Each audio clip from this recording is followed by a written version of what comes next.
Four primordial deities descend upon the mortal realm simultaneously, all choosing the same boy as their follower. Just when everyone assumes his future will be bright, the boy punches each of them square in the face, then turns to become a divine armament, forsaken by all gods. At this moment, the boy stands on the awakening platform, staring in disbelief at everything before him, because according to what the books had described, after stepping onto the awakening platform and touching the ancient monolith, only one deity bathed in holy light would appear, choosing you as their follower, and granting you a class. From then on, you would follow this deity, slaying monsters and sacrificing their heart fire. Right now, the goddess of war gazes down at him arrogantly. Awakened one, I've sensed your dedication and devotion. Follow me, and I will grant you the glory of a warrior. Immediately, the ancient monolith emanates a gray light, and a totem of a broken greatsword slowly materializes in the air. A line of text appears before the boy. Option 1. Follow the goddess of war. Become a D-rank warrior. Basic skills: block, thrust. Talent skill: none. Seeing this, Xander shakes his head without hesitation, then turns his gaze to the second deity beside her. The next second, a totem shaped like a black blade suddenly tears through the void, appearing at Xander's neck, seemingly both a threat and a display of the void's terrifying power. Option 2. Become a servant of the void spirit. Become an S-rank shadow assassin. Talent skill: shadow strike. Ignore any barrier restrictions. Teleport behind the target from a distance to deliver a lethal blow. At the same time, under the mocking gazes of all the onlookers below the awakening platform, the ancient monolith suddenly erupts with a dazzling purple light once more. The crowd that had been chattering just moments ago instantly falls silent, everyone stunned by this scene. Purple light? That's the signature mark of an S-rank combat class. Principal Roland slams the table and shoots to his feet, his face flushed red, exclaiming excitedly,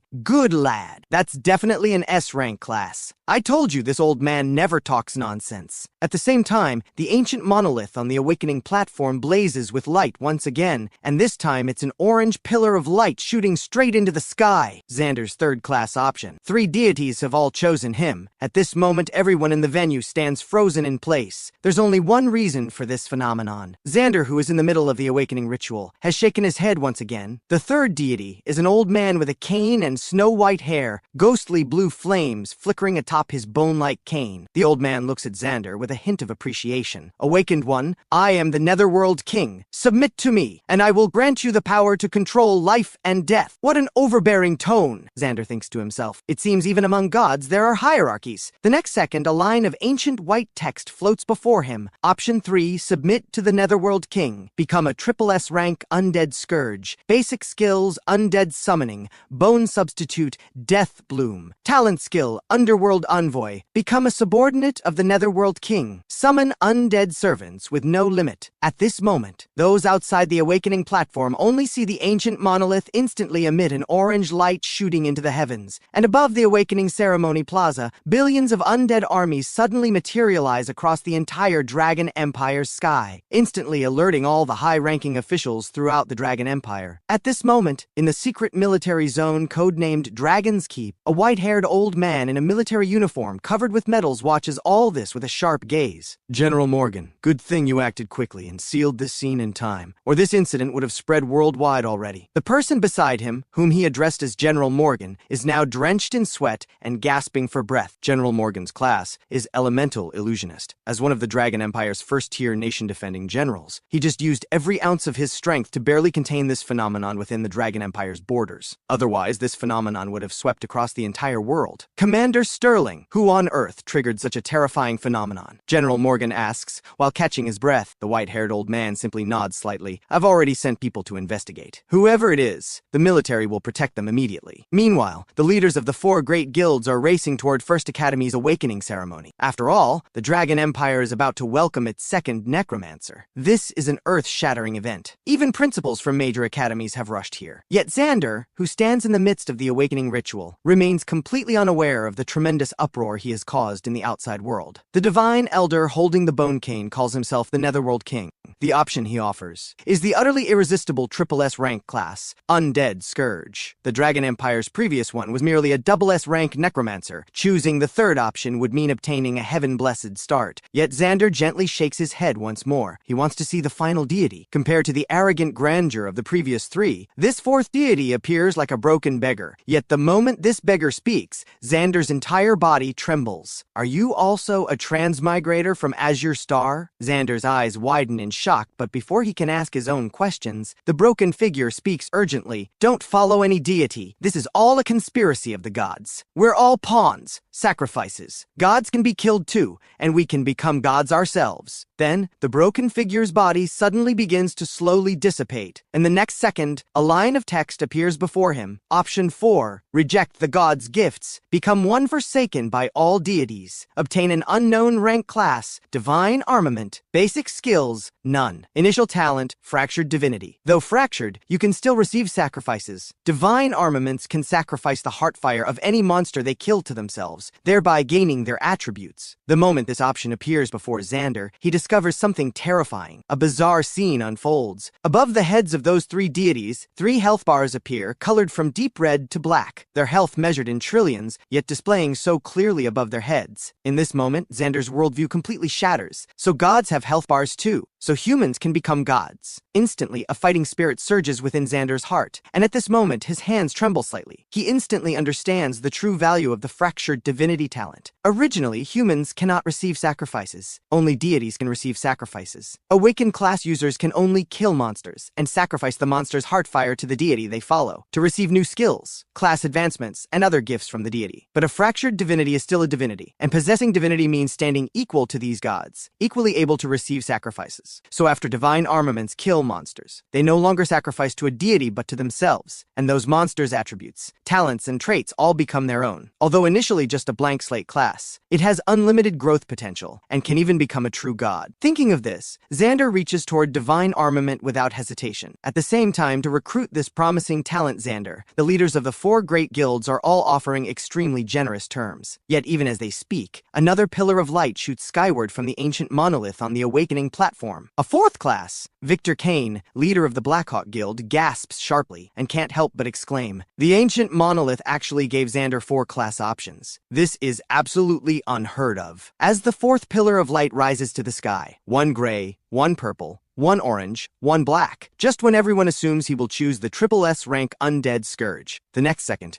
a nearly burnt-out torch circles Xander, once before merging into his forehead. Instantly, the entire venue erupts in chaos. The principal suddenly freezes in place, and the leaders of the 4 great guilds are all stunned in the spectator seats. Watching the last trace of black cloud above the awakening ceremony gradually dissipate, everyone's eyes reveal disbelief. That was a once-in-a-century SSS rank class. Xander, get out here! Principal Roland roars hysterically. In an instant, Xander transforms from everyone's favorite genius student into a pariah. On the awakening platform, the 4 deities and all the visions gradually fade, and the next second, Xander is teleported from the ancient monolith to an unfamiliar place. At this moment, a voice sounds in his ear. Notice, you have entered the trial tower. This is the final assessment for every generation of new awakened. Each level of the trial tower is a self-contained space. Only by defeating the guardian monsters on each level can you advance to the next. Open status panel, Xander calls out softly. After Awakened obtain their class, they can view their own status panel. Then, all of Xander's data panels appear before him. I'm truly pathetically weak. Even Xander himself can't help but sigh. The Divine Armament class is truly like a blank slate. Its initial 4 attributes, Constitution, Strength, Agility, Spirit, all only have a pitiful 5 points each. Common talents range from the lowest gray, white, green, blue to higher tier purple and orange traits. The higher the grade of the talent trait, the stronger it is. Yet, Xander's fractured divinity trait is a blood-like eerie crimson. Sacrificing Heartfire can complete the fractured divinity. I hope I didn't choose wrong. Xander grits his teeth, then selects a spear from the weapon chest beside him. Just then, the guardian monster of the trial tower's first level appears before him. Pointed head, pointed ears, skin a disgusting green, a humanoid monster called a goblin. Xander immediately recognizes this type of monster. These creatures maintain their population through powerful reproductive abilities, and though they're a among the weakest monsters. For Xander with his blank slate stats, he doesn't dare be careless. Xander grips his spear tightly and cautiously retreats several steps. 3 goblins appear before him, and if he gets surrounded with Xander's current frail body, he'd be killed instantly. At this moment, Xander backs up against a towering tree, the massive roots protruding from the ground, giving him favorable high ground. Now, the goblin charging in front suddenly attacks Xander, wielding a rusty iron sword. With a clang, Xander grips the spear with both hands and precisely knocks the iron sword from the goblin's grasp. Then, seizing the opportunity, he fiercely drives his spear through the goblin's body, killing it on the spot. Seeing this, the remaining 2 goblins attack Xander simultaneously, yet he remains calm,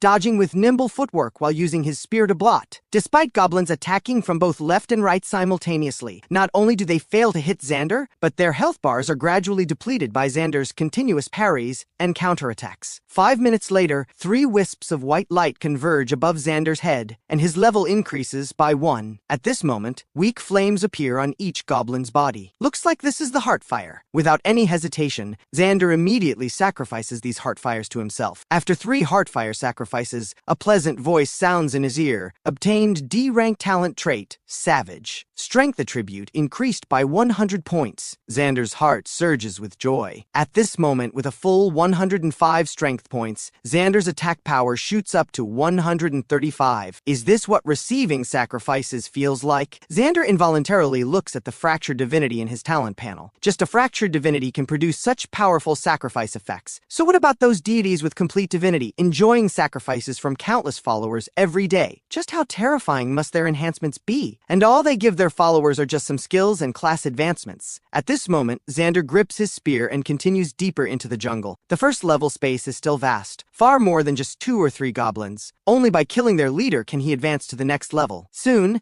Xander discovers another small group of goblins. Xander only needs 1 strike to eliminate each goblin. Moments later, Xander has cleared all the goblins and his level has now reached 3. Just then, Xander discovers a sleeping orc goblin in the goblin settlement. Clearly, this guy is the mini-boss of the Trial Tower's first level. So Xander lightly tosses a small stone he picked up along the way, drawing out several alert minions, and effortlessly eliminates these goblin grunts. Next, it's time to deal with the goblin chieftain. The massive goblin chieftain is awakened by the commotion, roars, and begins patrolling around while raising a huge spiked club. Xander hides behind a fence, and while the orc goblin's back is turned, strikes first, his crude iron spear viciously stabbing into its thigh. His high strength value directly creates a bloody hole. At the same time, the goblin chieftain's health bar appears before Xander, a full 2,000 points. The goblin chieftain winces in pain, turns to see Xander, and swings the massive spiked club down fiercely. However, this slow movement is nimbly dodged completely by Xander, who then strikes again with his crude iron spear in a backhand thrust. In less than a moment, the goblin chieftain's health bar has already dropped below half. Just then, the goblin chieftain's eyes instantly turn blood red, as if entering a berserker state, its attack power suddenly surging. At this moment, the goblin chieftain swings its thick arms and charges straight at Xander, but Xander calmly ducks down, then raises his spear and drives it fiercely into the goblin chieftain's neck. Instantly, massive damage numbers burst out. Critical strike deals double damage. As one critical strike after another bursts out, the massive goblin chieftain crashes down. The heartfire emanating from the orc goblin's body is noticeably larger than that of the other goblin grunts. Sacrifice the goblin chieftain's heartfire. Xander touches the goblin chieftain with his spear tip and begins the sacrifice without hesitation. Instantly, a notification appears before Xander. Goblin chieftain's heartfire successfully sacrificed. Obtained B-rank skill, Berserk. When activated, damage and attack speed increase by 30%. After the effect ends, you will enter a weakened state for a period of time. Just then, another line of text appears before Xander. Consume 10 essence points to enhance this skill. Xander freezes for a moment, so essence can enhance skills. He decisively chooses to enhance it. The next second, the Berserk skill upgrades to Beast Blood Surge,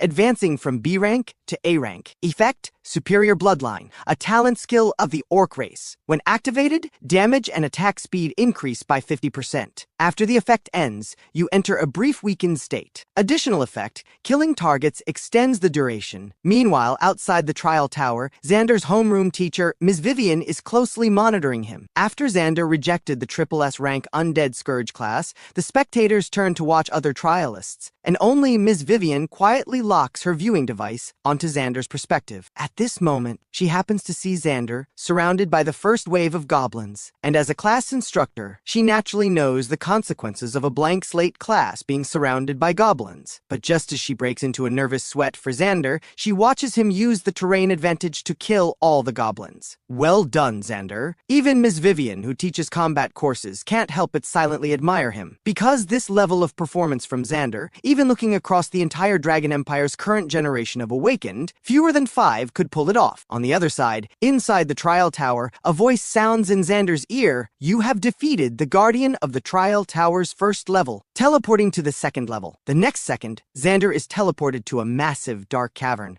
Looks like this is the Trial Tower's second level. At this moment, what fills his heart isn't nervousness, but excitement. Just from sacrificing the goblins on the first level, he has already obtained 2 powerful talent traits, Savage and Beastblood Surge. So what surprises will the next monsters bring Xander? After all, you don't actually die in the Trial Tower. Death here only teleports you out and ends the trial. Just then, black tendrils suddenly burst from the ground, and 2 thorn-covered vines shoot straight toward Xander. Seeing this, Xander quickly jumps back, then raises his spear and slashes at the vines. With just one strike, the vines are severed, yet these severed vines sprout from the ground once again. Only then does Xander realize that only by killing their main body can these vines be completely eliminated, and the direction of their main body should be where the soil is churning. So Xander immediately grabs his spear and charges toward where the soil is churning. Along the way, countless vines sprout from the soil, but Xander dodges them all one by one with nimble footwork. Moments later, a massive ancient tree appears in the cavern,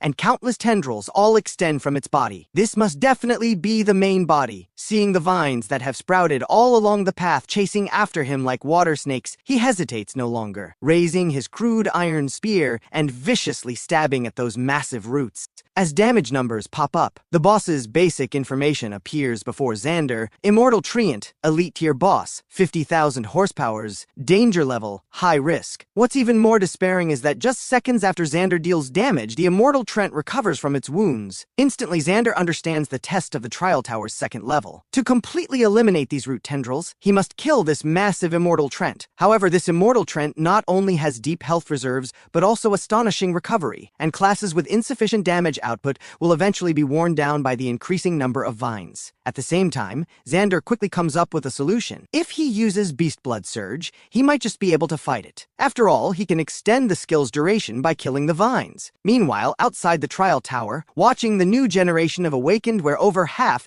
have already been eliminated on just the first level, Principal Roland's brow furrows deeply. Damn it, who on earth designed this year's Trial Tower? At this moment, in their viewing perspective, the Awakened who successfully cleared the Trial Tower's first level, represented by the 3 S-rank class users Dominic, Ethan, and Seraphina, have already arrived in that dark and damp cavern. Countless vines sprouting from the ground like bamboo shoots after rain begin attacking Dominic. Dominic, an S-rank melee class coiling dragon monk, immediately swings his battle staff, unleashing a dragon-patterned strike that instantly shreds these vines. Principal Roland is just about to breathe a sigh of relief when he sees Dominic discover the underground network of these vines and track them all the way to their main body. The moment the massive main body root appears on screen, all the spectators present can't help but cry out, "Isn't that an Immortal Treant? Even level 10 class users would struggle to kill that thing." The principal flies into a rage, fearing that the second level alone will eliminate another half of First Academy's Awakened this year. All non-damage dealing classes will probably stop here. In a corner on the other side, homeroom teacher Ms. Vivian keeps her head down, closely monitoring Xander's situation. Seeing Xander has already launched an attack on the Immortal Treant's main body, Ms. Vivian,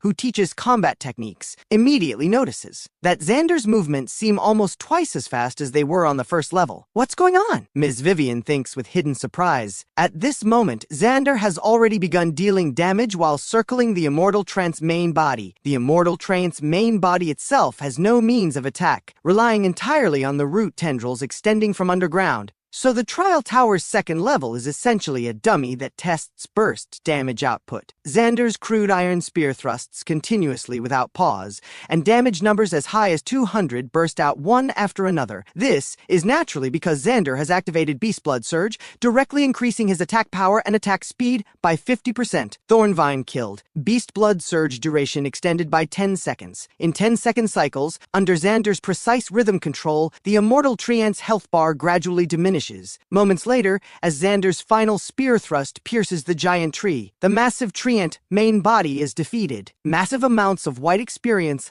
light flow directly into Xander's body, raising him 3 levels at once, bringing him directly to level 8. However, what interests Xander more is the abundant heartfire the immortal Trent left on the ground. Sacrifice. Xander's sacrificial movements have become increasingly practiced, and the heartfire, like a swarm of fireflies, immediately swirls around Xander's spear tip before gradually dissipating. Immortal Treant's heartfire successfully sacrificed. Obtained talent trait, photosynthetic recovery. Trait rank S rank. Effect, the immortal Treant's formidable recovery ability. When bathed in light, all your recovery effects increase by 500%. Though the immortal Trent is only an elite tier boss, its recovery ability is among the best of all monsters. Just then, a notification sounds in his ear again. You have defeated the Guardian of the Trial Tower's 2nd level, teleporting to the Trial Tower's 3rd level. In the blink of an eye, Xander is teleported from that dark, damp cavern to an open-air swamp. Congratulations on becoming the 5th awakened to enter the Trial Tower's 3rd level. Remaining awakened in the Trial Tower, 47. At this moment, Xander is shocked.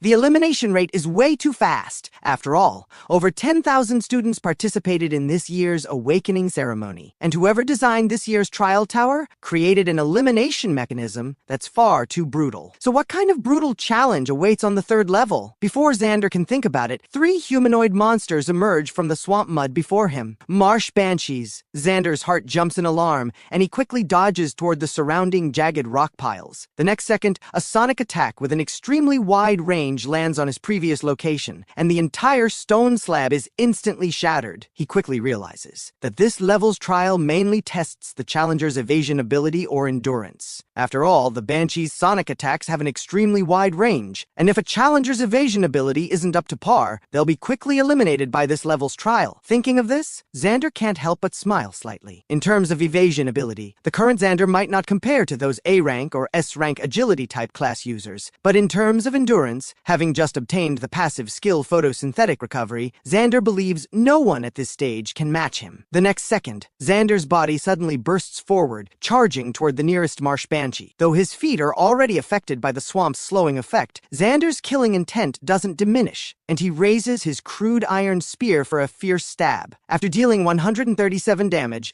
Xander quickly withdraws his spear and turns to flee. Just then, the sonic attacks from 2 marsh banshees arrive, waves of ripples bombarding his head. At this moment, Xander only feels his head spinning. Now at level 8, Xander has a total of 500 horsepowers, and after taking these 2 attacks, less than half his health remains. Yet Xander's previous strike already took nearly 1/3 of that marsh banshee's health. At this moment, hiding behind rocks, Xander's photosynthetic recovery effect activates, and his health visibly regenerates at an observable rate. Then, Xander repeatedly performs this operation, and after more than 10 minutes, he finally slays all 3 marsh banshees. The heartfire from the 3 marsh banshees slowly dissipates around Xander. Marsh banshee's heartfire successfully sacrificed. Obtained skill, Water Step. Effect, a unique talent skill of aquatic species. Summon water to envelop your entire body, becoming immune to most slowing control effects. Passive effect, increases movement speed by 15%. Just then, a familiar voice sounds again. Congratulations, you have defeated the Guardian monsters of the 3rd level, teleporting to the Trial Tower's 4th level. Notice, this level does not require killing all Guardian monsters. You only need to reach the central teleportation array alive. Don't need to kill Guardian monsters. Xander's heart fills with suspicion, and he becomes even more vigilant. The Trial Tower's 4th level definitely has a catch. A few seconds later, teleported to the Trial Tower's 4th level, Xander is dumbfounded, as what guards this place isn't just a few monsters, but an entire spectral spider nest. Layer upon layer of webs, like an inescapable net, have turned the Trial Tower's 4th level into a true spider's den. Anyone who enters this place will gradually be bound tight, and then swarms of spiders will rush in from all directions. These demon-like spider monsters spray eerie spectral flames from their venomous fangs, a dual fire poison attribute attack method, burning plus toxic damage over time.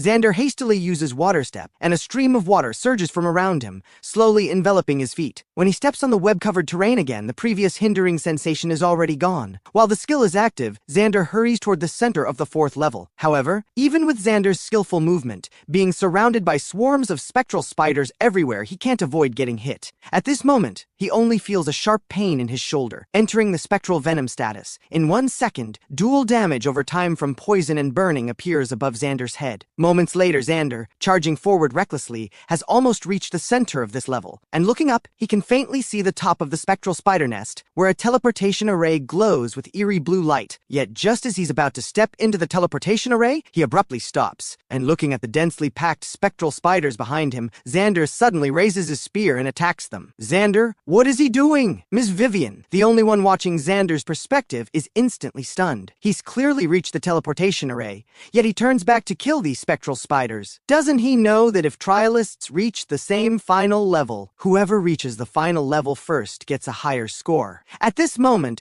Xander is also in a state of high tension. On one hand, he must ensure no spectral spider gets close to him, while on the other hand, he must watch his health bar constantly dropping from spectral venom corrosion. More and more spiders swarm after him, and Xander hastily initiates the sacrifice ritual, stepping back with one foot into the teleportation array. As the surrounding scenery spins, a notification appears before Xander: spectral spider's heartfire successfully sacrificed. Obtained talent, spectral venom. This incredibly exciting notification fills Xander's heart with joy. After all, among all abnormal status effects, poison counters the most monster types, followed by fire. Most fur-covered creatures or wood attribute creatures are weak to fire. Spectral venom combines both these abnormal statuses, making it practically a divine weapon for killing monsters. View skill effect, Xander softly calls out. Trait effect, a unique poison of the spectral spider species that grows in lava poison barriers. When used, it coats your weapon with spectral venom. Hitting a target applies 1 stack of burning and 1 stack of toxic effect. Burning deals damage over time and reduces target defense. Finally, Xander silently surveys the trial tower's 5th level. This place is like an arena. Suddenly, tremors come from the ground, and a massive bear the size of a small mountain with coarse fur all over its body appears. The claws on its paws sharp as blades. Phantom Claw Bear, level 15, elite tier boss, danger level extreme. At this moment, Xander immediately becomes tense. This adult Phantom Claw Bear can at least match the strength of an ordinary class team, and the surrounding arena has no place to hide. However, Xander has no intention of giving up, because the Phantom Claw Bear has a thick layer of fur, which means it's weak to both fire and poison. On the other side, at the Awakening Ceremony Plaza outside the trial tower, the principal stares at the large screen with a dark expression, saying nothing. Besides a few S-rank candidates, only a handful of A-rank class users remain. And when they see the Phantom Claw Bear on the 5th level, everyone can't help but curse again. Damn it, who put these monsters in the trial tower? Never mind newly awakened class users, even a full class team might not reliably defeat an adult Phantom Claw Bear. Who on earth is this year's trial tower designer? At this very moment, in a military research facility, high-definition screens fill the entire observation room, and 95% of them have already turned black and white. Looks like this year's trial tower ends here. Researcher Felix, wearing gold-rimmed glasses, says with a disappointed expression, "Well, who would put an adult Phantom Claw Bear in the trial tower?" But Lieutenant Rain appears unconcerned. Back during the Dragon Scale assessment, taking down a Phantom Claw Bear was just the entry-level test. What a shame. This year's Awakened can't even pass the 5th level, let alone the hidden level. Lieutenant, the 5th level has an adult Phantom Claw Bear. What kind of monster did you capture for the hidden level? Lieutenant Rain speaks in the most casual tone yet says the most spine-chilling words. Nothing much, just a dragon hatchling. At this moment, Xander on the trial tower's 5th level doesn't rashly launch an attack. After all, an adult Phantom Claw Bear simply isn't something ordinary class users can handle. To fight it, he must rely on agile positioning. He immediately allocates all the free attribute points gained from previous level ups to agility. At this moment, the Phantom Claw Bear growls low and suddenly lunges at Xander. Seeing this, Xander seizes the moment and rolls to the side. At the same time, the Phantom Claw Bear immediately reaches out with both paws to grab at Xander, but he has already dodged behind the Phantom Claw Bear. Now's the chance! Xander's eyes flash sharply, and spectral venom activates instantly. The tip of his crude iron spear wraps with a trace of poison effect glowing with firelight, stabbing viciously into the Phantom Claw Bear. Target has entered spectral venom status. The thick fur on the Phantom Claw Bear's back instantly ignites, dealing burning damage while also suffering from the poison effect. In just a few seconds, a small portion of its health bar rapidly depletes. Xander uses the movement speed boost from Water Step to quickly create distance from the raging Phantom Claw Bear. Next, he just needs to find the right opportunity to apply another layer of spectral venom, and he can wear it down to death. However, at this moment, the other awakened who reached the trial tower's 5th level aren't as fortunate as Xander. The S-rank class users all turn into wisps of white light under the Phantom Claw Bear's assault. As Seraphina's perspective gradually turns gray and white, the last S-rank class user's trial tower also ends. In the eyes of the spectators at the awakening ceremony, this year's awakening ceremony should end here. First Academy awakened 3 S-rank class students, but unfortunately no one can break through the trial tower's 5th level. Just as everyone begins to stand and leave, the trial tower's large screen automatically switches to a different view. Wait, how is there still an awakened in the trial tower? Haven't all of them been eliminated? At this moment, those who were leaving turned their heads in surprise to look at the trial tower's large screen. On the large screen, an awakened who had never been watched before holds a spear, moving with extremely precise positioning, constantly staying in the Phantom Claw Bear's blind spots, while the Phantom Claw Bear's health bar has already dropped to 1/5. That person looks like Xander. Fellow awakened from the same year immediately recognize him. How is that possible? A blank slate class can't possibly clear the trial tower's 5th level. Everyone shows expressions of disbelief. Ethan, his face filled with bulging veins, suddenly erupts saying, "Look, that Phantom Claw Bear's health bar isn't decreasing from Xander's attacks at all. Xander must be cheating." Ethan's words immediately cause an uproar,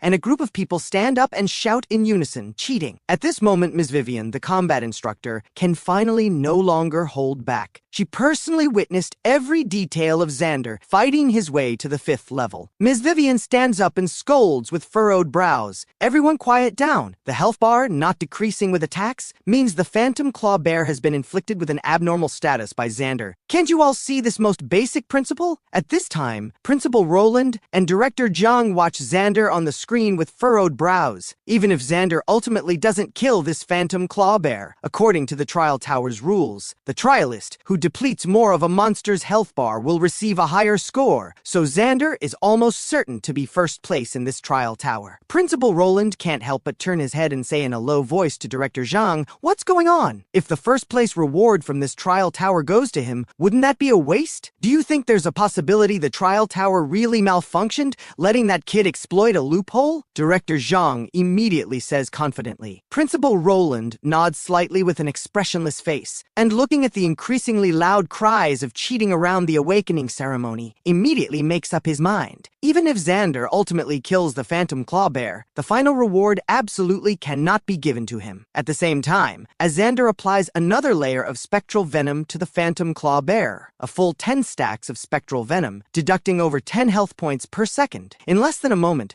the Phantom Claw Bear's massive body suddenly collapses to the ground. The massive experience raises Xander to level 15. Sacrifice the Phantom Claw Bear's Heartfire. Xander performs the sacrifice ritual without hesitation. The next second, a notification sounds, Phantom Claw Bear's Heartfire successfully sacrificed. Obtain talent, Savage Charge Skill. Effect, charge toward a target with unstoppable force like the Phantom Claw Bear. Upon hitting the target, causes a stun effect. Just then, a voice sounds in Xander's ear again. "Congratulations! You have cleared all levels of this trial tower. Do you wish to open the hidden level? The hidden level will not be broadcast. There's a hidden level." Xander is stunned. Haven't all previous trial towers only had 5 levels? He didn't expect this year's to have such increased difficulty, and even added a hidden level that won't be broadcast. What is this designer planning? But since I'm already here, might as well check it out. So he decisively confirms entry to the hidden level. Before the words even finish, Xander is teleported to a mountaintop. A small flying dragon appears before him. Seeing this, he involuntarily swallows. Damn, who put a dragon hatchling here? Dragons are among the most terrifying species of all monsters, naturally possessing unparalleled magic resistance and scales that ordinary weapons can barely penetrate. Even the lowest tier dragon hatchling has gold tier boss strength. However, surprisingly, this young dragon doesn't seem to show strong hostility toward him, but rather stares at Xander with some curiosity. If only I could sign a contract with it. At this moment, Xander shakes his head helplessly. Only a very few powerful awakened in the world can sign contracts with dragons and become revered dragon knights. Xander has also dreamed of this. Standing atop a towering dragon, the entrance alone would be impressive enough. Just as he's about to leave, a notification suddenly appears before him. Obsidian Dragon requests to contract with you. Do you accept? In an instant, Xander is thunderstruck, followed by a surge of wild joy. Signing contracts with monsters is an extremely rare occurrence. From then on, both parties become one entity, inseparable, and usually only Beast Tamer classes possess this ability. Yet even among Beast Tamers, those who can contract with dragons can be counted on one hand. I accept. Any moment of hesitation would be disrespectful to the dragon. The next second, a ritual carrying a special contract materializes between Xander and the dragon hatchling. Since the dragon hatchling initiated the contract with Xander, the entire ritual completes very smoothly. Then, a notification appears before Xander, successfully contracted Obsidian Dragon. Level 5. Status: Juvenile. Species: Obsidian Dragon. At the same time, a dragon summoning icon appears on Xander's panel, and he quickly establishes a subtle connection with the Obsidian Dragon hatchling, as if he can sense its thoughts. In that moment, Xander finally understands why this Obsidian Dragon hatchling chose to actively contract with him. The reason is his unique talent, Fractured Divinity. Only monsters with the highest bloodlines can sense divinity, this supreme existence, and this Obsidian Dragon happens to possess such noble bloodline. From Xander,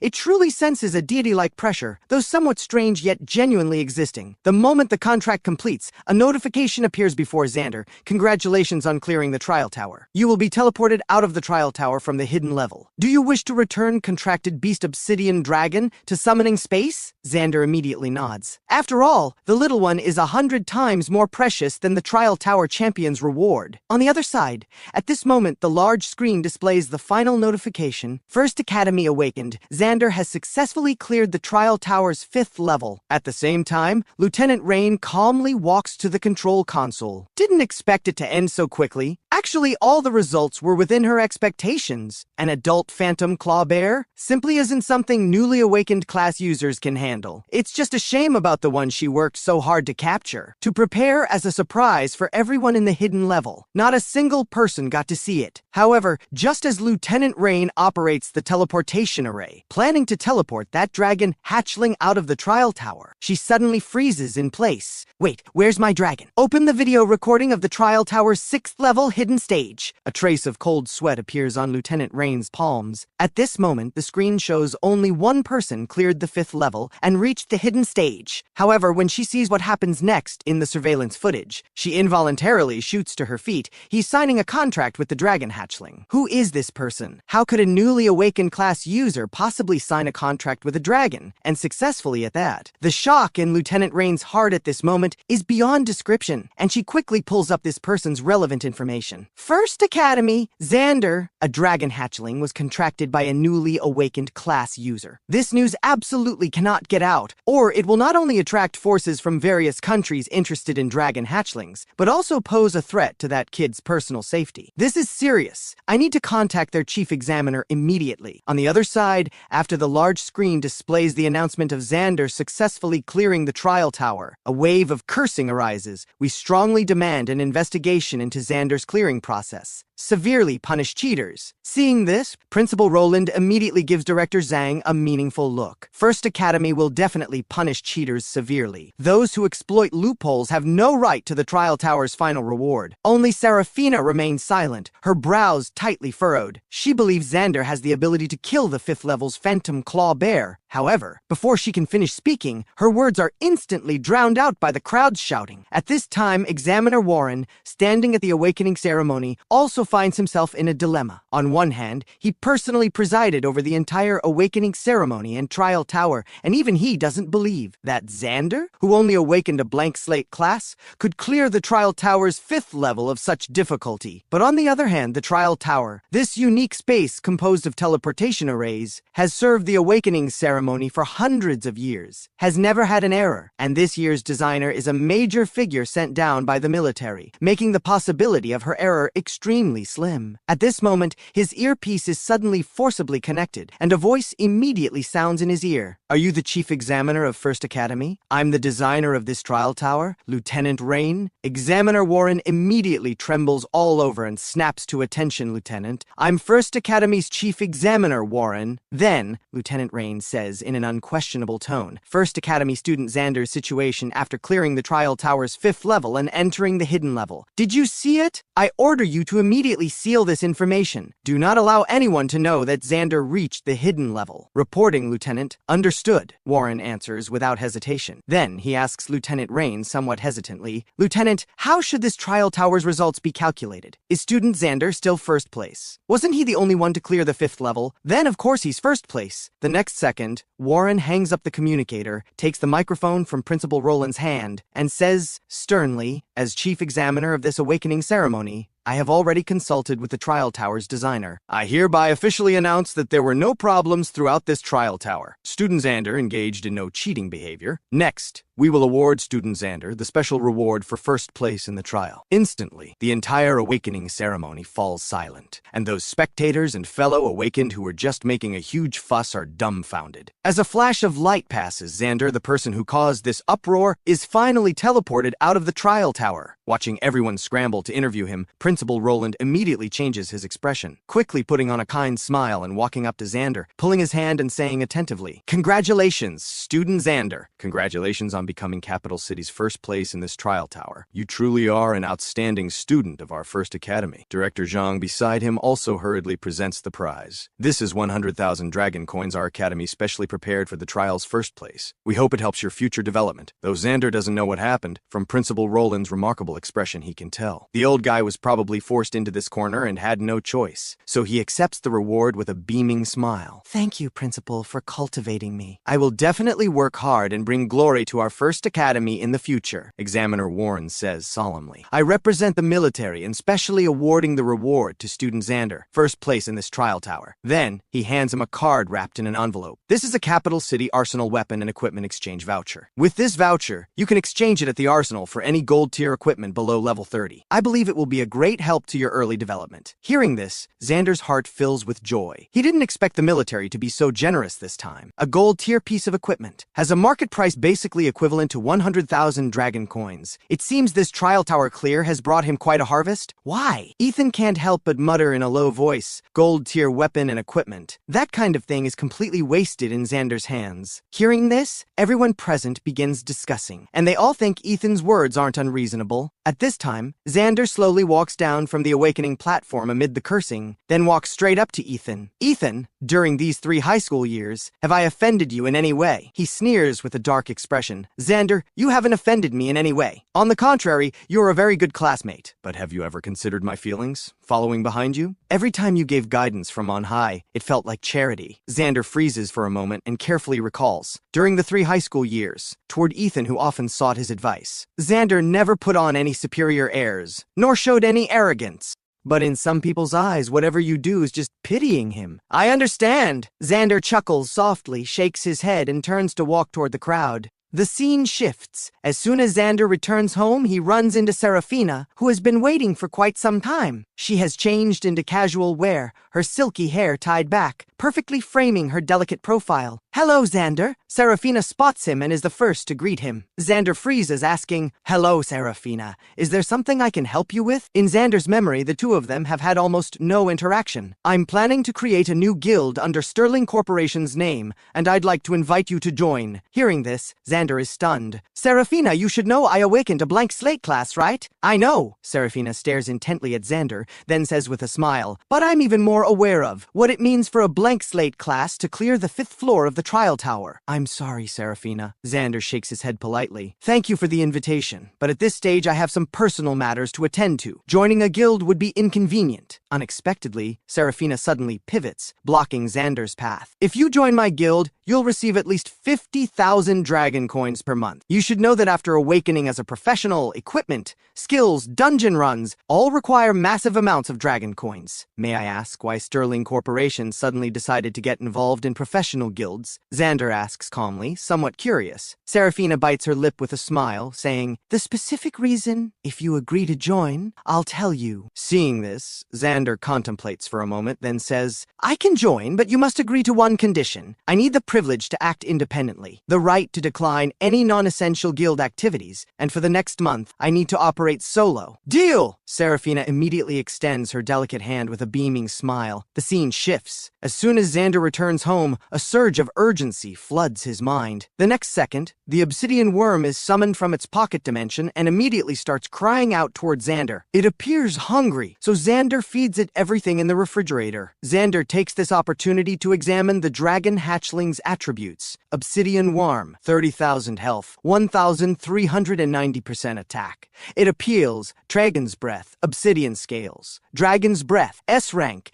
a unique earth-based attack method of dragon species. Deals searing damage over a wide area and ignores burn resistance. Obsidian Scales, double S rank, the natural scales of the obsidian worm species. Grants immunity to most elemental attacks including fire, lightning, and ice, and ignores most abnormal status effects. These attributes shock Xander. No wonder dragon species are heaven-defying existences. Even as juveniles, they rival gold-tier bosses. If they were to fully mature, each would become a catastrophic force. To tame it, Xander immediately searches the archives for knowledge about beast taming. Meanwhile, Lieutenant Rain is examining all information about Xander. A genius who can't even distinguish between classes. Someone actually rejected triple S rank Undead Scourge and chose a blank slate class. Interesting. Lieutenant Rain raises her arms in a stretch, murmuring softly, how can a blank slate class contract a dragon species? On her terminal displays Xander's detailed address. The scene shifts. Early the next morning, Xander heads to the arsenal with his exchange voucher. After the heavily guarded sentries verify his identity, Xander enters this arsenal that looks unassuming from the outside. Looking around, dazzling arrays of equipment fill row upon row of shelves, neatly organized by different ranks and classes. Heavy armor, leather armor, cloth armor, robes, covering equipment usable by all classes from warriors to assassins and mages. But Xander's objective today is neither armor nor damage-dealing weapons. He wants to use this precious exchange voucher for an offhand weapon. When fighting the Phantom Clawbear in the Trial Tower, Xander relied entirely on nimble and precise positioning, managing to evade those ferocious attacks. However, monsters in the real world are often far more brutal, and creatures far more agile than the Phantom Clawbear are everywhere. Being able to defend and strike is the real principle. In the shield section, all varieties of shields fill the shelves. Shields come in several types. The largest are tower shields and kite shields, which have the highest defensive attributes but are also the heaviest, typically used only by frontline warriors in teams. Small shields and bucklers serve as survival tools for agility-based classes, as offhand weapons. Even when successfully blocking attacks, they can't mitigate most damage. So Xander decisively chooses war shields, which are mostly diamond-shaped shields that not only block most damage during perfect parries, but can also coordinate with main hand weapons to counterattack with bashing techniques. At this moment, a shield's name catches Xander's attention: Tiger Crest War Shield. Although the name seems ordinary, its distinctive white tiger pattern makes Xander's eyes light up. This is the unique mark of a renowned blacksmith family from White Tiger Citadel, one of the 4 great cities, the Fierce Tiger Mark. This blacksmith family, with a century-long legacy in White Tiger Citadel, has seen almost every head of the family become a blacksmith-class professional, and has even produced several Grandmaster blacksmiths. Every piece of weapon or equipment crafted by their family possesses absolutely exceptional attributes, and all come with an extremely practical additional attribute or skill. Xander immediately examines it. Tiger Crest War Shield, gold tier equipment, strong block effect,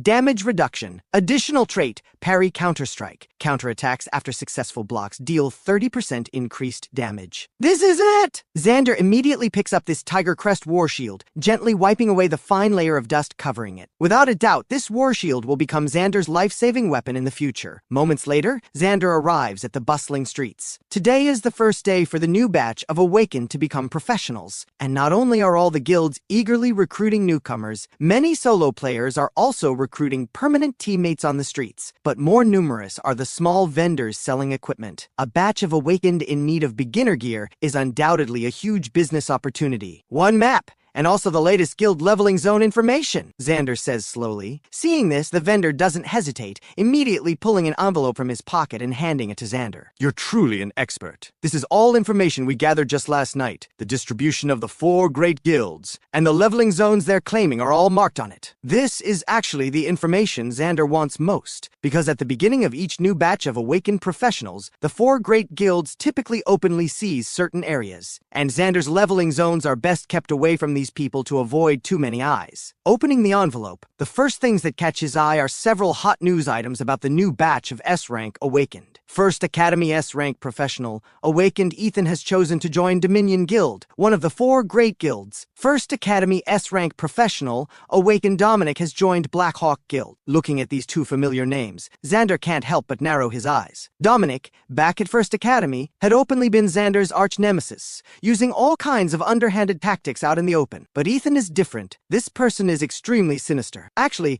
Xander had long sensed that Ethan, who followed him daily, was deeply calculating, but he never expected this person's heart to be so narrow. His kindness toward him became condescending charity in Ethan's eyes. Now that Ethan has joined Dominion, one of the 4 great guilds, and become a key cultivation target of Dominion. Given his nature, he definitely won't let this go. But this time, the roles are reversed. He's in the open while Xander is in the shadows. Dominion Guild is the wealthiest among the 4 great guilds, and its elite members all receive generous compensation. So it's only natural that Ethan, an S-rank professional with the Frostblade swordsman talent, was selected by Dominion. At this moment, Xander is examining the monster distribution map. Corpse Venom Bats. When he sees the monsters distributed in the abandoned mine, Xander's eyes suddenly brighten. Having already tasted the powerful effects of spectral venom in the trial tower, he's increasingly interested in the poison-coating playstyle. If he can further stack new toxins, it will absolutely be a divine weapon for grinding monsters, especially fighting boss-level creatures. The abandoned mine is underground with intricate passageways, so few professionals choose this place, perfect for avoiding attention. With that, Xander immediately heads to the pharmacy to purchase some potions, then rushes toward the abandoned mine. During this time, Xander understands the essence strengthening mechanism. All traits and skills require more essence points with each level strengthened. Upgrading from A rank to S rank requires at least 100 essence points, while upgrading from S rank to double S rank requires a full 1000 essence points. So Xander's most important task now is to massively collect essence points. As traits accumulate in the future, strengthening skills or talent traits must be selective, using essence points on the most critical traits. Following the map's guidance, Xander arrives at the abandoned mine. The mine is located in a desolate wilderness, with half the entrance already collapsed, the remaining half barely supported by rubble, even looking somewhat precarious. Moments later, holding a glow bug,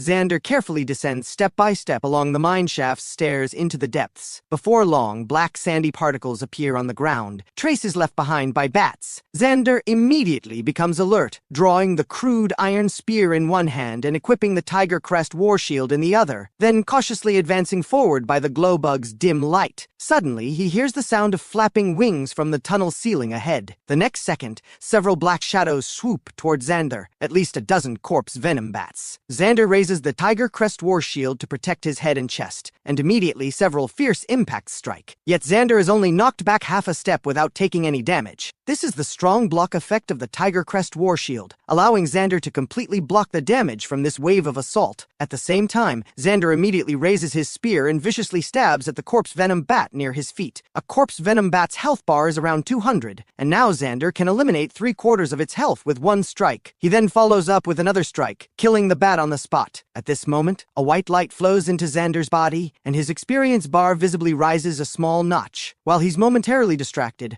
a bat seizes the opportunity to bite him hard from behind. Although the damage isn't high, a prompt immediately appears before Xander: "You have been afflicted with corpse toxin status. Stun meter accumulating." Xander immediately feels his vision blur, his head growing increasingly dizzy. This is the effect of corpse toxin. Although the poison damage dealt per second isn't high, it can accumulate a stun status. Seeing this, Xander immediately drinks 2 antidote potions, finally completely purging the toxin from his body. The next second, he immediately activates the skill Beast Blood Surge, then charges lunges straight at the bat swarm in the cave. With the skill's enhancement, Xander's damage output instantly doubles, and in just moments, all the bats in the cave are completely eliminated. Sacrifice the essence of the corpse venom bats. Wisps of ghostly essence immediately flow from the bat corpses into Xander's body. Talent trait acquired Corpse Toxin. Attacks that hit targets apply Corpse Toxin effect, dealing sustained damage and continuously accumulating stun meter. Seeing this, Xander's heart fills with joy. This kind of talent is absolutely a poison control weapon when used against fellow human professionals. Just then,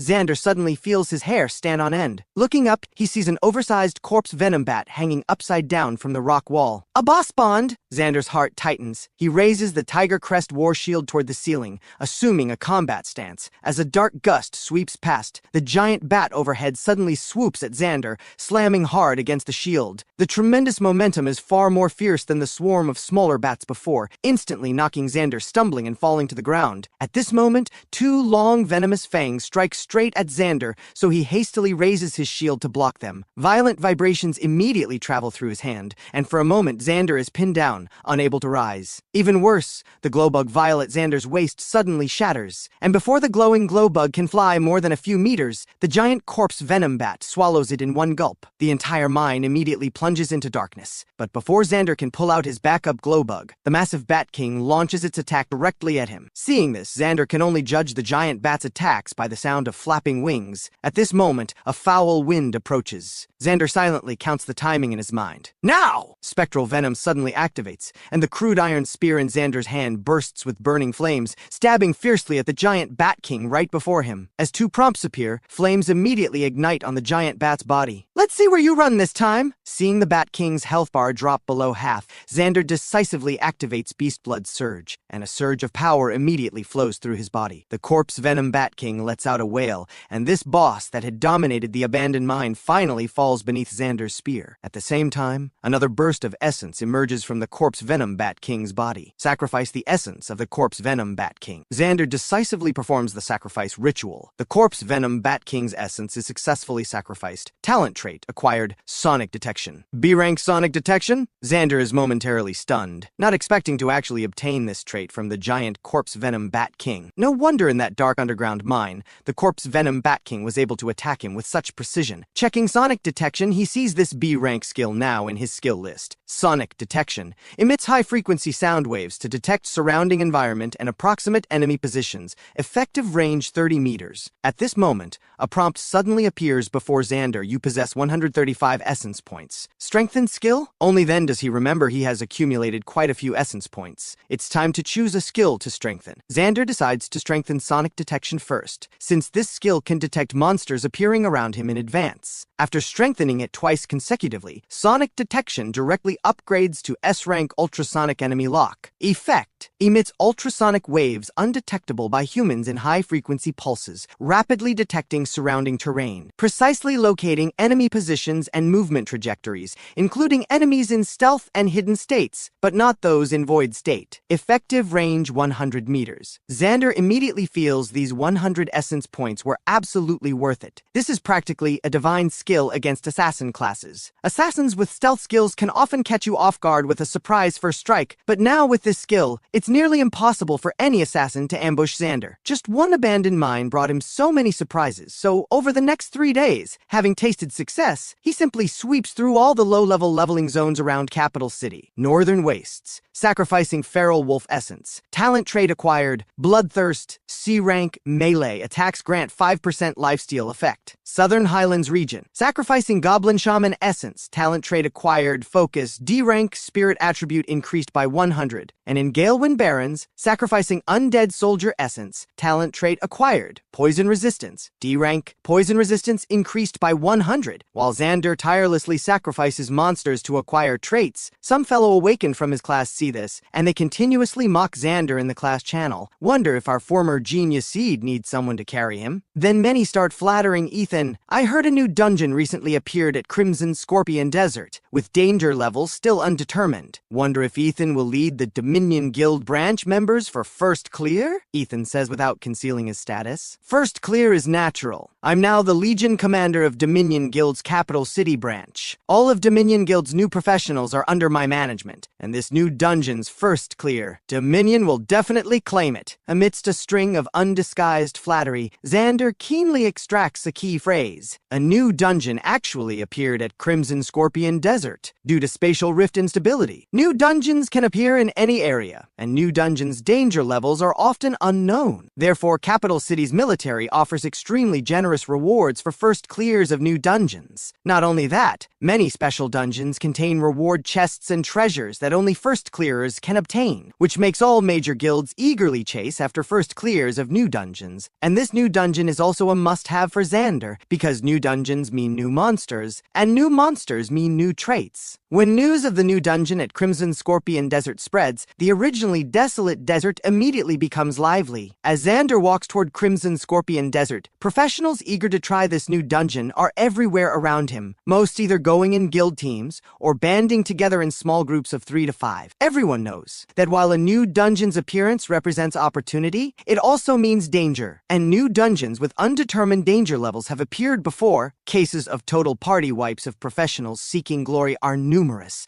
and one more teammate means one more layer of reliability. At this moment, Xander's communicator suddenly rings, and Seraphina's voice comes through. Xander, have you heard about the new dungeon appearing in Crimson Scorpion Desert? Xander immediately replies, I'm on my way. Why? Are you coming too? Seraphina on the other end responds almost instantly, I'd like to, but today I need to process the guild creation approval and then handle some recruitment matters. I heard Blackhawk and Dominion guilds also went to Crimson Scorpion Desert, so be careful on your own. Okay, Xander replies simply with one word, and Seraphina sends no further messages. At this time, Xander has gradually reached the depths of Crimson Scorpion Desert, getting closer and closer to the location where the new dungeon appeared according to intelligence. Looking from afar, quite a crowd has already gathered ahead. The dungeon was originally an ancient tomb buried beneath yellow sand, said to have been exposed when fierce winds blew away the sand a few days ago, revealing the entrance to this underground tomb. General's Tomb of Lulan. Danger level, unknown. At this time, Xander sees several familiar faces. Sure enough, Dominion Guild's Ethan has already arrived. At this moment,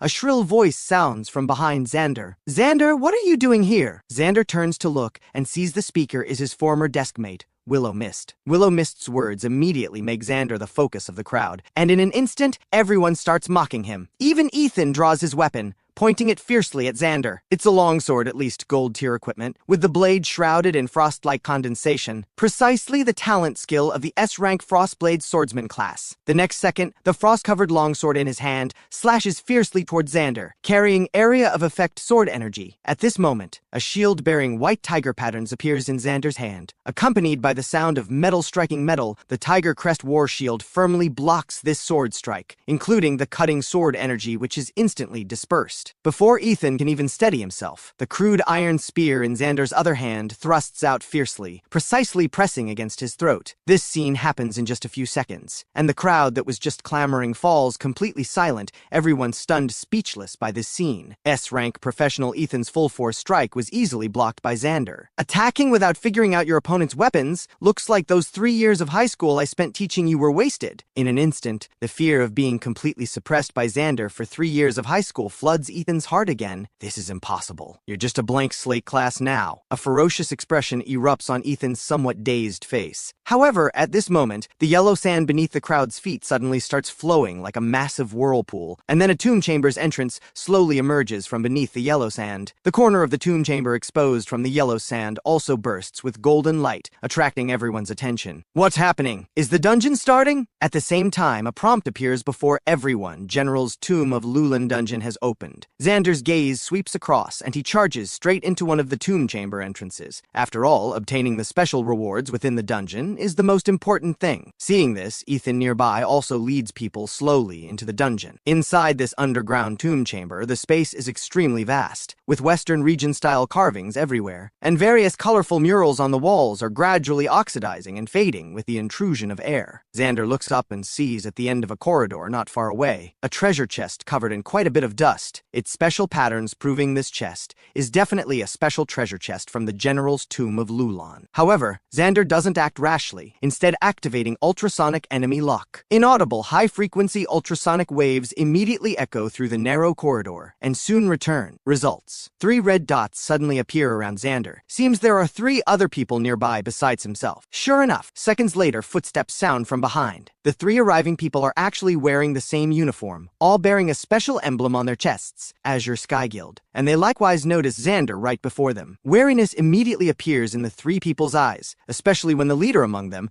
a bespectacled young man, also notices the treasure chest at the far end of the corridor. The 3 immediately exchange glances, draw their weapons, and quietly surround Xander. "Listen, this chest isn't for you to take. If you know what's good for you, get lost," the bespectacled leader says harshly, raising a gleaming dagger in his hand and pointing it at Xander. This person's class should be assassin, while the other 2 beside the bespectacled man are a mage and a sword and shield warrior respectively. Xander sneers inwardly. Items in dungeons are ownerless, following nothing but the principle of first come first served, or whoever has the stronger fist gets it. However, this chest placed at the end of such a conspicuous corridor probably isn't so easily obtained. Xander simply steps aside, yielding the path to the treasure chest, then turns and walks toward the staircase in another direction. Walking up this corner staircase leads to the platform's 2nd floor, from which the corridor below can be seen clearly. Watching Xander disappear from their sight, the bespectacled man and his 2 companions begin their move, not advancing recklessly, but instead having the only frontline warrior walk ahead with shield raised, while the others hide behind him, advancing along the corridor's side. Just then, the warrior with the large shield walking at the front suddenly pauses, and, in an instant, countless poisoned arrows shoot from both ends of the corridor, making the warrior frantically raise his shield to block. But the mage behind him can't dodge in time and takes an arrow to the leg. Watching his continuously depleting health bar, he hastily drinks an antidote potion, finally stopping the toxin effect in time. Just then, the marble floor of the corridor ahead suddenly collapses, and the warrior at the front loses his footing and falls, looking down at rows of spike traps below. Fortunately, the warrior reacts quickly, grabbing the floor behind with both hands. At this moment, the bespectacled man behind doesn't extend a hand to help his companion, but instead suddenly leaps over this trap, rushing toward the treasure chest at the corridor's end. "Brothers, let me check what's in this chest for you." His eyes are filled with endless greed. Just as the warrior is about to lose strength, Xander, waiting on the side, timely intervenes to save the 2. "Take off your shield and armor. Life or equipment, your choice." Warrior Owen Reed immediately throws down the shield weighing dozens of pounds and removes all his equipment, then successfully climbs up with the mage's help. On the other side, the bespectacled Marcus Thorne has already reached the treasure chest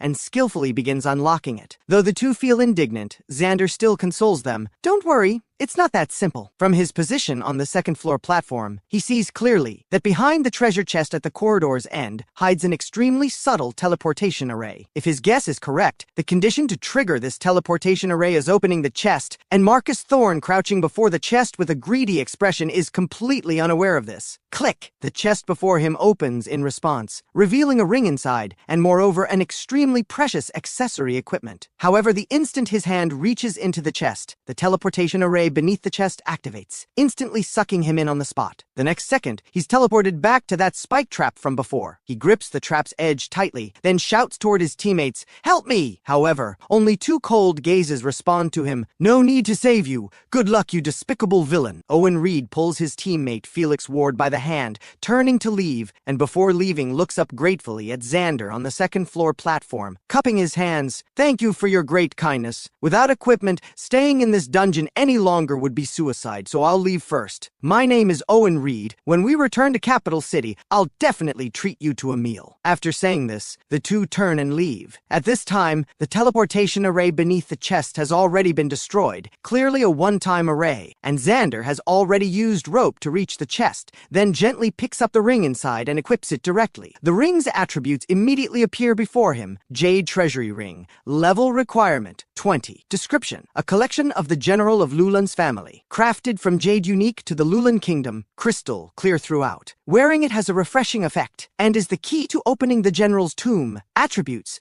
spirit increased by 5, strength increased by 5. Additional trait: mental clarity, stun resistance increased by 35%. After obtaining the Jade Treasury Ring, Xander once again swings on the rope hanging from the platform to the corridor entrance. Looking at Marcus Thorne clinging with one hand at his feet, desperately pleading, Xander slowly walks forward. Just as he's about to extend his hand to pull him up, he sees the dagger in Marcus Thorne's other hand suddenly thrust toward him. However, with the sound of metal striking metal, the dagger in his hand is firmly blocked by a shield bearing white tiger patterns. Xander smiles coldly. The next second, Xander kicks him down hard. As massive damage numbers burst forth, Marcus Thorne has now become a cold corpse. At this moment, Xander reveals an expression of utter shock because wisps of essence actually emerge from Marcus Thorne's body. Then, a prompt that makes Xander's entire body tremble appears before him. Sacrifice the essence of human professional Marcus Thorne. Human professionals also leave essence after being killed. Xander can't help but be shocked, as this is not only a groundbreaking discovery but also a challenge to Xander's morality as someone who considers himself human. If human professionals can also be sacrificed, does that mean one can use any means to become stronger? Looking at this prompt before him, Xander hesitates for a moment before choosing to confirm. As the essence from within the trap floats up ethereally and disperses into Xander's body, a prompt also appears. Professional Marcus Thorne's essence successfully sacrificed. Skill acquired: lockpicking, D rank, tier 1. This lockpicking skill is essential for team dungeon runs and one of the important values of assassin and thief classes, and now it has become a major asset for solo player Xander. Shortly after leaving that corridor, Xander once again discovers a team of professionals nearby through ultrasonic enemy lock, who seem to have encountered monsters within the general's tomb chamber. Xander quietly approaches following the sound and sees this team of professionals has entered a side hall of the tomb chamber. The team consists of 5 people total, with frontline, damage dealers, healers, and support classes, all complete and coordinating quite well, currently fighting monsters that resemble giant centipedes. These centipede sentinels are like giant monstrous insects, standing upright as tall as a person, looking spine-chilling. However, under this team of professionals' coordinated cooperation, even facing 2 sentinels simultaneously causes no disorder. Meanwhile, Xander discovers an isolated centipede sentinel not far away, so holding his spear, he thrusts straight at it. Xander's spear strike clearly feels obstructed at the tip, and then a damage number appears, much lower than Xander expected. By the dim light, Xander sees clearly that within the centipede sentinel's limbs is actually armor, as if grown into the flesh, becoming its most solid protection. And Xander's spear strike happened to hit one of these armor scales, blocking a full half of the damage. Armor grown in flesh. Xander can't help but recall that these centipede sentinels are monsters created by the Lulan people using witchcraft and curses, sealed in this tomb to guard the general of Lulan's tomb forever. Immediately after, the centipede sentinel's counterattack comes swiftly. The giant insect rears up its upper body high, its centipede-like limbs, each one bearing barbs, claw toward Xander like a violent storm. Fortunately, Xander reacts in time, his offhand Tiger Crest war shield steadily blocking in front. In the narrow tomb passage, the ear-piercing sound of claws scraping metal immediately rings out, all damage blocked by the shield. Wisps of black vapor suddenly emerge from those barbed limbs, spreading like smoke before Xander. Is it poison? Xander's heart immediately tightens. He holds his breath, but then damage suddenly appears on himself. Xander immediately narrows his eyes. No wonder that healer specifically gave me a light's blessing buff before parting. Turns out these centipede sentinels actually deal special spectral damage. Spectral damage is a type of damage unique to undead-type monsters, possessing the attribute of ignoring physical defense, and is also one of the most troublesome types of monsters. Fortunately, though, these centipede sentinels only carry a trace of spectral attribute and aren't entirely that troublesome spectral damage. With Xander's current health points, plus the 5 times recovery bonus from his S-rank talent photosynthetic recovery, he can easily ignore this mere 30-plus points of spectral damage. Xander immediately plants the Tiger Crest war shield in front of his chest, while the crude iron spear in his other hand thrusts forward fiercely, spectral venom immediately activating. Spectral-type monsters monsters naturally ignore poison effects, but these centipede sentinels can at most be considered half-spectral, so at least burn damage can't be avoided. The spear coated with spectral venom immediately ignites the centipede sentinel's surface. Burn damage -39. As burn damage numbers burst forth one after another, Xander likewise doesn't stop his spear's damage output. By the firelight burning on the monster's body, Xander sees clearly that the armor in this monster's flesh doesn't completely cover its entire body, but rather resembles scales, with slight gaps between each armor plate. If he can attack these gaps, he can ignore the defense of those armor plates in the flesh. The spear in Xander's hand suddenly thrusts out, precisely stabbing into the gap between scales. One strike directly dealing massive damage, -319. Sure enough, it's weak point damage. Having found the trick, Xander directly activates Beast Blood Surge, damage and output capability increasing again, and within just 2 minutes reduces this centipede sentinel to less than half health. Even when this type of monster's health reaches rock bottom, it remains in that numb state, seemingly only capable of mindlessly attacking intruders. As its pounce is once again firmly blocked by the Tiger Crest War Shield in Xander's hand, Xander's other hand spear thrusts out boldly, a massive damage number instantly finishing off its last health bar, -629. As a wisp of experience flows into Xander's body, a wisp of essence also emerges from this centipede sentinel's corpse. Xander decisively sacrifices it. This kind of bizarre creature that shouldn't exist in the world should have vanished centuries ago. Centipede sentinel's essence successfully sacrificed. Essence points increased by 1. Sacrificing just one centipede sentinel indeed doesn't easily yield its trait. Xander continues deeper along the tomb passage. Under the dim light, at least 7 or 8 more are visible to the naked eye. Xander continues forward. With his current attributes and combat power, facing multiple monsters at once is no problem as long as he's not attacked from both sides. Killing his way through, centipede sentinel corpses are left behind in the narrow, dim tomb passage.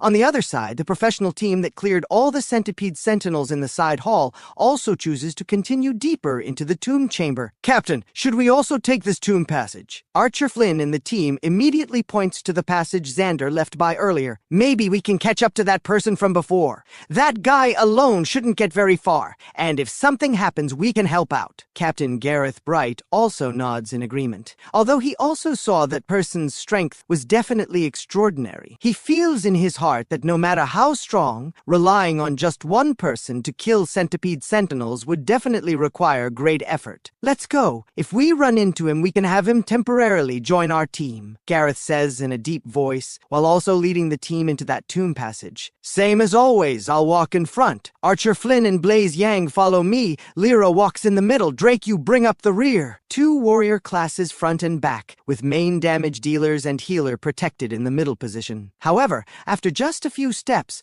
Gareth sees a centipede sentinel corpse lying in the middle of the tomb passage. This guy can really solo kill centipede sentinels. Gareth can't help but feel alarmed. Although he as a frontline warrior can also withstand centipede sentinel attacks, relying solely on his own damage output, he simply cannot penetrate the centipede sentinel's thick armor and must rely on the team's archer and mage. And this is just the beginning. After just a few more steps, Gareth, walking at the front, discovers the second centipede sentinel corpse. "Archer Flynn, how long did it take us to kill one centipede sentinel just now?" Gareth asks somewhat incredulously. Archer Flynn likewise answers with wide eyes, "Captain, with all 5 of us dealing damage, killing one centipede sentinel takes at least over 10 minutes. This guy has already killed 2. As the tomb passage gradually deepens, centipede sentinel corpses appear one after another before them. As the team's top damage dealer, Archer Flynn's worldview is somewhat shattered. "Captain, what kind of monster was that guy? Less than an hour has passed, right? That guy has killed at least a dozen centipede sentinels. Is his damage output alone higher than our entire team combined?" And Captain Gareth Bright's face is also full of disbelief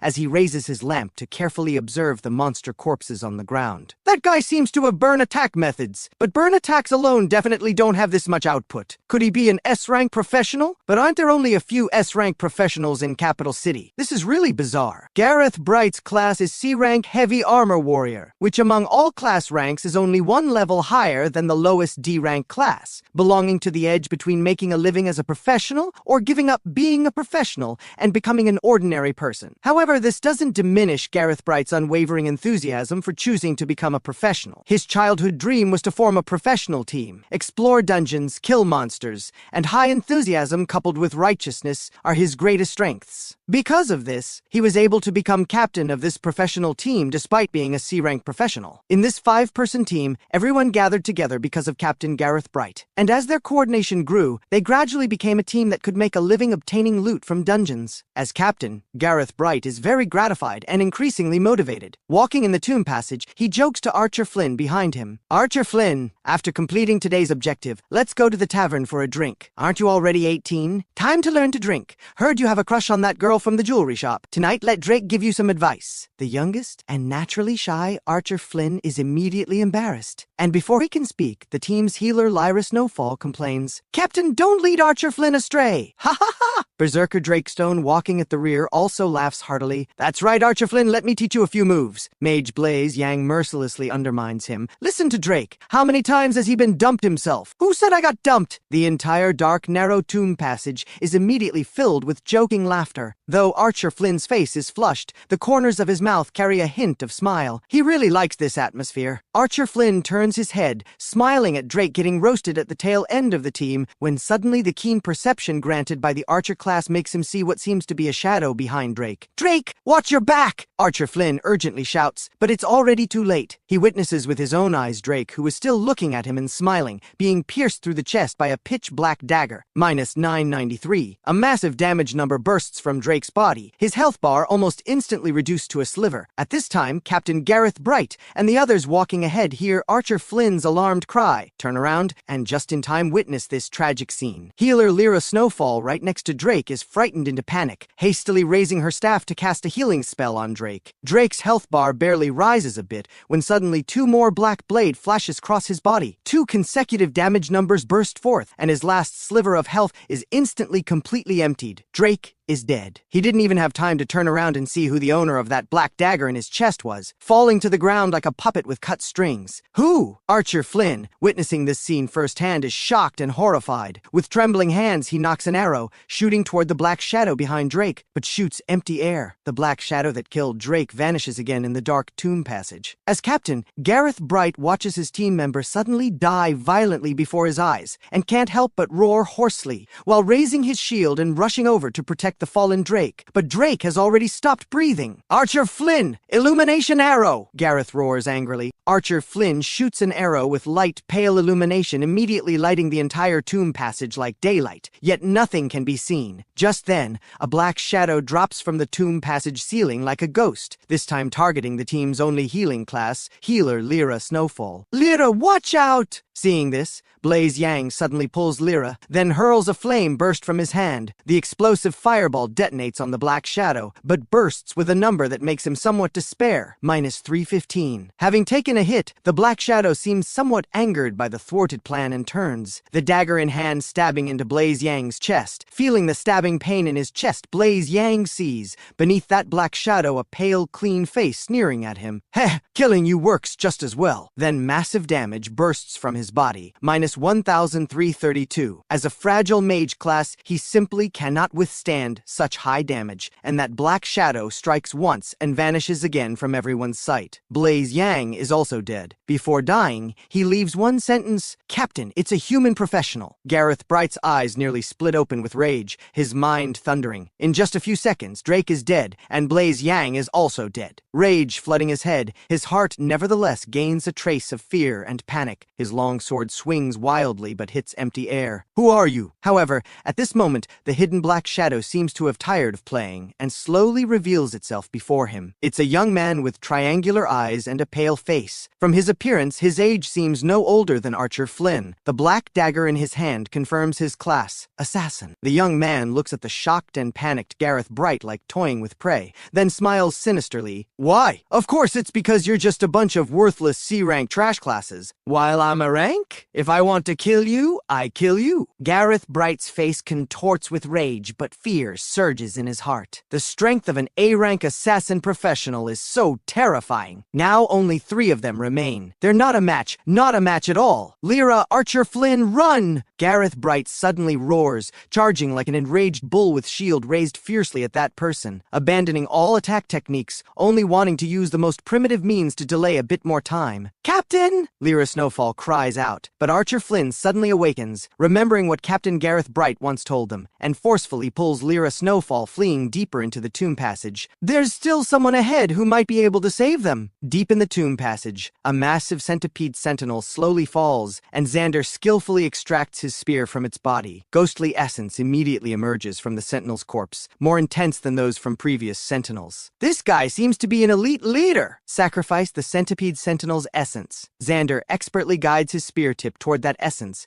and finally a pleasant sound rings in his ears. Centipede Centurion's essence successfully sacrificed. Talent trait acquired. Spectral Grudge Strike. Finally got it! Xander doesn't have time to carefully examine this new trait when panicked, chaotic footsteps sound from the tomb passage behind. Xander alertly turns around, only to see the newcomer is actually the healer from that professional team he encountered earlier, Lyra Snowfall. The girl's steps are stumbling and panicked, her originally white cloth robe covered in dirt, tears streaming down her delicate face. Upon seeing Xander, Lyra Snowfall actually falls to her knees at his feet. Please save them! Xander helps up this healer who once gave him Light's blessing, asking, what happened? Lyra Snowfall's words are incoherent. The captain held him off, telling Archer Flynn and me to run quickly. Archer Flynn was also caught up to, please save them! Lyra Snowfall, who Xander had just helped up, kneels down again, pleading. From her chaotic words, Xander keenly pieces together the truth of the situation. According to this professional team's style, they would never risk encountering monsters that could cause a total wipe. So the only possibility is that a human professional is hunting them, and in such a short time has already killed 2 of her teammates, should be at least an A-rank professional. Xander once again helps up the kneeling Lyra Snowfall, saying only one sentence, lead me there. Xander directly activates ultrasonic enemy lock. Sure enough, 2 red dots close together appear in the tomb passage, seemingly engaged in combat. If one is Archer Flynn, who Lyra Snowfall said was caught, then the other should be that hunter. Such high agility is also the first time Xander has seen since the awakening ceremony. He's an assassin, right? Xander asks as he rushes. Lyra Snowfall still has that soul-lost expression of grief and despair, but she widens her eyes, struggling to recall the scene that just happened, saying, after he killed Drake, he vanished in an instant. Indeed, an assassin class. Xander immediately has a grasp of the situation and activates Phantom Step beneath his feet, movement speed surging. At the same time, he doesn't dare leave Lyra Snowfall, a healer with no self-defense capability, alone behind.